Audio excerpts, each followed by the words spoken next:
बात जरा mental health के मामले पर भी कर लेते हैं। आप सब जानते हैं इस प्रोग्राम में कई अहम शख्सियात को हमने मदऊ किया है, दावत दी है और उनका जो माहिराना मशवरा है मुख्तलिफ इदारों के अंदर काम करने वाले मुआलजीन, बिलखुसूस वो लोग जो क्लिनिकल साइकोलॉजिस्ट हैं या फिर सीनियर कंसल्टेंट्स हैं या फिर साइकेट्रिक डिपार्टमेंट के साथ जुड़े हैं, काम करते हैं और मुख्तलिफ हिस्सों के अंदर न सिर्फ नुमाइंदगी बल्कि साथ साथ लोगों का इलाज करने का काम भी करते हैं।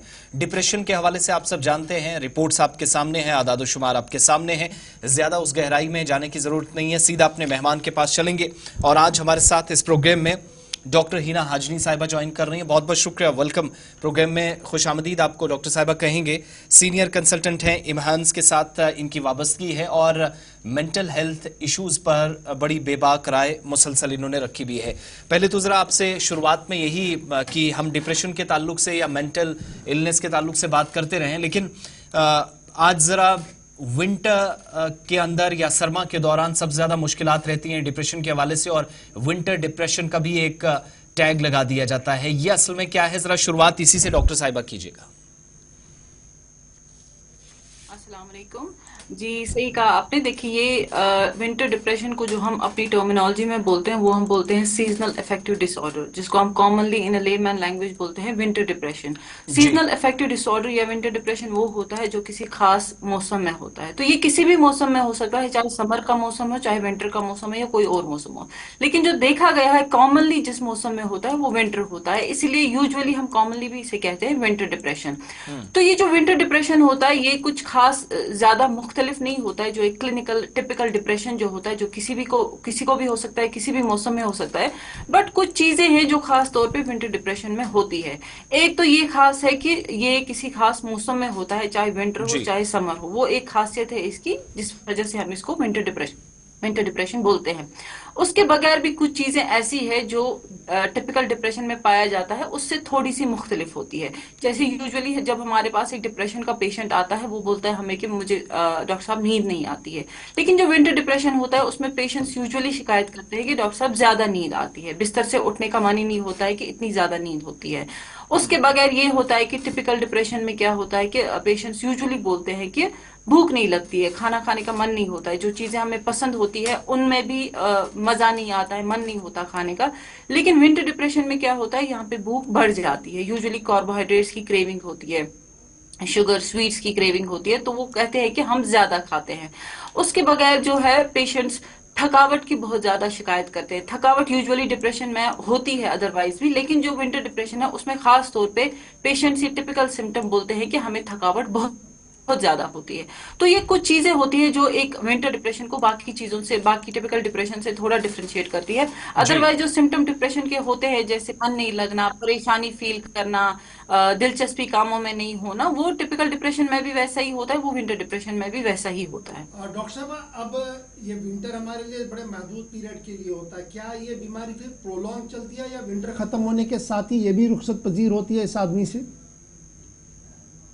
यूजुअली देखा गया है कि जो पेशेंट्स होते हैं जैसे ही विंटर आना शुरू होता है, जैसे सर्दियों का मौसम शुरू होता है, तो वो थोड़ा थोड़ा सिम्टम्स फील करना स्टार्ट करते हैं।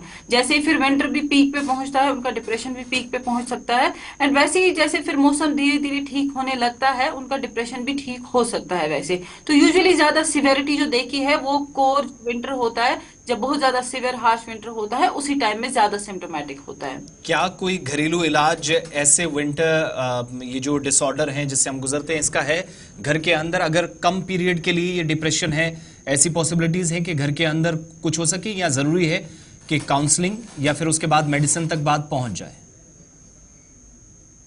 देखिए यूजुअली हम क्या करते हैं कि विंटर डिप्रेशन एक ऐसा है जिसमें दवाइयों के बगैर भी काफी ज्यादा इलाज हमने देखे हैं। यूजुअली हमारा प्लान ऑफ मैनेजमेंट जो होता है वो प्रिवेंशन पे होता है। ऑलरेडी जो पेशेंट्स होते हैं उनको रियलाइज करने में कि विंटर में डिप्रेशन उनको होता है, उनको काफी साल लग जाते हैं डिप्रेशन ये रियलाइज करने में कि हमें विंटर में डिप्रेशन होता है। तो यूजुअली फिर पेशेंट्स को जब इनसाइट आ जाती है, तो जैसे ही विंटर अप्रोच करने लगता है वो हमारे पास आते हैं कि डॉक्टर साहब अब विंटर आने लगा है, कहीं मुझे फिर से तो नहीं हो जाएगा। तो मोस्ट ऑफ द टाइम दवाइयों में कुछ चेंजेस करनी पड़ती है, लेकिन उसके बगैर भी कुछ ऐसे चीजें हैं जो हम घर बैठे कर सकते हैं, जिससे हम अगर डिप्रेशन हो भी गया है तो उसकी सिवेरिटी कम कर सकते हैं, या अगर अभी नहीं हुआ है तो प्रिवेंट कर सकते हैं। जिसमें सबसे इंपॉर्टेंट जो है वो लाइट थेरेपी हम बोलते हैं, जी। क्योंकि मेन कॉज जो होता है वो है कि लाइट कम हो जाती है, उस वजह से विंटर डिप्रेशन हो जाता है। तो मेन जो हमारा थेरेप्यूटिक ये होता है कि ट्रीटमेंट का ये होता है, हम लाइट थेरेपी बोलते हैं उसको। तो सबसे बेस्ट जो रहता है कि हम पेशेंट को बोलते हैं कि आप बाहर थोड़ी धूप में जाएं। यूजुअली ऐसा होता है कि हर रोज बर्फबारी नहीं होती है, कभी कभी धूप भी निकलती है। तो यूजुअली हम पेशेंट्स को रेकमेंड करते हैं कि सुबह जब आप उठे, with in the first hour जब आप उठते हैं उसमें आप बाहर जाएं, धूप में थोड़ी देर बैठे। धूप में अगर आप एक्सरसाइज करेंगे तो उसके बहुत ये होते हैं कि एक तो आपको एक्सरसाइज होगी और आपकी फिजिकल एक्टिविटी भी होगी, दूसरा आपको लाइट थेरेपी भी मिलेंगी। जब लाइट आंखों पे पड़ती है तो हमें इनफ लाइट जो मिलती है, जिसकी डेफिशिएंसी होती है, वो हमारे लिए थेरेप्यूटिक बन जाती है। यूजुअली 15 to 30 मिनट्स का पीरियड इनफ रहता है इन लोगों के लिए।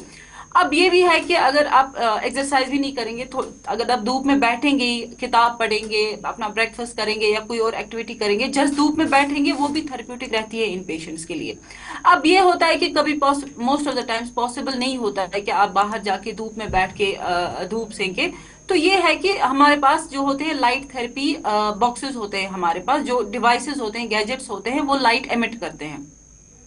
तो वो इन्हीं चीजों के लिए बनाए गए हैं। तो हम सुबह के पेशेंट्स को क्या बोलते हैं, आप वो टेबल पे रखे, अपने सामने रखे, और आधा पौना घंटा आपने उस टेबल के सामने बैठना है। तो वो भी एक थेरेप्यूटिक रहता है इन पेशेंट्स के लिए। अब अगर कुछ फैंसी आर्टिफिशियल लाइट के तौर पर यूज की जाती है डॉक्टर साहब। जी जी, उसमें यूवी लाइट्स कट की होती है, उसमें वो सेफ डिवाइस होता है, एक ज्यादा हार्मफुल रेज उसमें नहीं होती है। तो 15 से 20 मिनट या पौना घंटा सफिशिएंट रहता है अगर ये पेशेंट्स उस लाइट थेरेपी बॉक्स के सामने बैठते हैं। अब अगर कभी वो भी अवेलेबल नहीं होता है, हमारा जो माहौल है यहाँ पे ऐसे डिवाइसेस मोस्टली फैमिलीज अफोर्ड नहीं कर पाती है, तो उन केसेस में क्या रहता है कि अगर अब वो फैंसी चीजें भी नहीं होती है, आपने क्या करना है, रूम में सारे बल्ब्स ऑन रखने, लाइट्स इन रखनी है, पर्दे हटाने हैं, बाहर की लाइट आपने अंदर आने देती है। तो अगर बाकी चीजें नहीं है, कम से कम आप लोग ये कर सकते हैं कि लाइट, कमरे में लाइट आने देनी है। तो ये है कि लाइट आनी चाहिए कमरे में, चाहे किसी भी सोर्स से आए, लाइट आनी चाहिए। तो सुबह कम से कम आधे घंटे ये थेरेपी का काम करती है इस मामले में जिसका आप जिक्र करते हैं कि विंटर थेरेपी या ना विंटर डिप्रेशन। जी, विंटर डिप्रेशन में स्पेसिफिकली ये देखा गया है कि लाइट थेरेपी जो होती है वो बहुत हेल्पफुल रहती है पेशेंट्स के लिए। अच्छा, एक चीज और भी, ये जो नफ्सियात के, जज्बात के मामलात होते हैं, इस तरह भी कैफियत, या जो लोग बेचैनी जिनमें हम देख रहे हैं, रिपोर्ट्स को हम उठाते हैं तो पता चलता है कि हर चार में से एक शहरी पूरे मुल्क के अंदर इस वक्त डिप्रेशन, किसी न किसी तरह के डिप्रेशन से गुजर रहा है।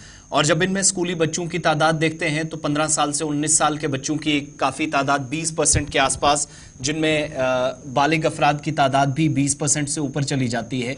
आज जिन लोगों से आप मुलाकात करते हैं, जिनका इलाज होता है, बराह रास्त गुफ्तगू होती है, क्या नंबर ज़्यादातर है? नौजवान सबसे ज़्यादा, या फिर बुजुर्ग, या फिर मिडिल एज वाले सबसे ज़्यादा? और मर्द और ख़वातीन क्या बराबरी नंबर दोनों साइड से है? देखिए, हमारे पास हर एज ग्रुप के पेशेंट्स आते हैं। अब हमारे पास अलग अलग ओपीडीज होती है, हमारी एडल्ट ओपीडीज होती है, हमारी चाइल्ड एडोलसेंट ओपीडीज होती है, हमारी एल्डरली ओपीडीज, जेरियाट्रिक ओपीडीज अलग से होती है। तो हमारे पास हर एज ग्रुप के पेशेंट्स आते हैं। एंड जो ये स्टैटिस्टिक्स होता है, इसमें जब ये डिप्रेशन लेते हैं तो इसमें हर सिवेरिटी का डिप्रेशन होता है। माइल्ड पेशेंट्स जो होते हैं वो भी इंक्लूड किए होते हैं, और जो सीवियर डिप्रेशन होते हैं वो भी इंक्लूड किए होते हैं। तो मोस्ट ऑफ द टाइम्स क्या होता है, जो माइल्ड डिप्रेशन वाले पेशेंट्स होते हैं वो यूजुअली हमारे पास जल्दी नहीं आते हैं। हमारे पास जो आते हैं वो ज्यादा, जिनका डिप्रेशन थोड़ा सीवियर लेवल पे आ गया होता है, तो वो हमारे पास आते हैं। लेकिन डेफिनेटली हमने ये देखा है कि अगर हम आज से 10-15 साल पहले की बात करेंगे तो ऑब्वियसली काउंट बढ़ गया है हमारे पास। जो ओपीडीज हमारी 15 साल पहले होती थी, उससे 3 गुना, 4 गुना, 5 गुना हम बोलेंगे रश बढ़ गया हमारे पास।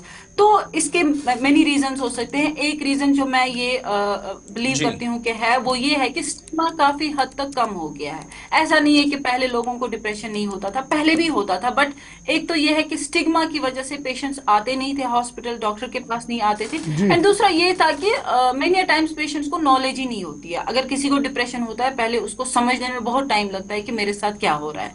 उसको समझ ही नहीं आता है कि ये कुछ नफ्सियाती प्रॉब्लम है, ये कुछ मेंटल हेल्थ इशू है, डिप्रेशन है या कोई और मेंटल हेल्थ इलनेस है, कि हम जाए डॉक्टर के पास जाए। यूजुअली हम पेशेंट्स जो अब हमारे पास आते हैं वो लेट स्टेज पे आते हैं, तो हमारे पास आने से पहले वो पीर फकीर के पास गए होते हैं, रिलीजियस स्कॉलर्स के पास गए होते, तो वहां भी इलाज किया होता है।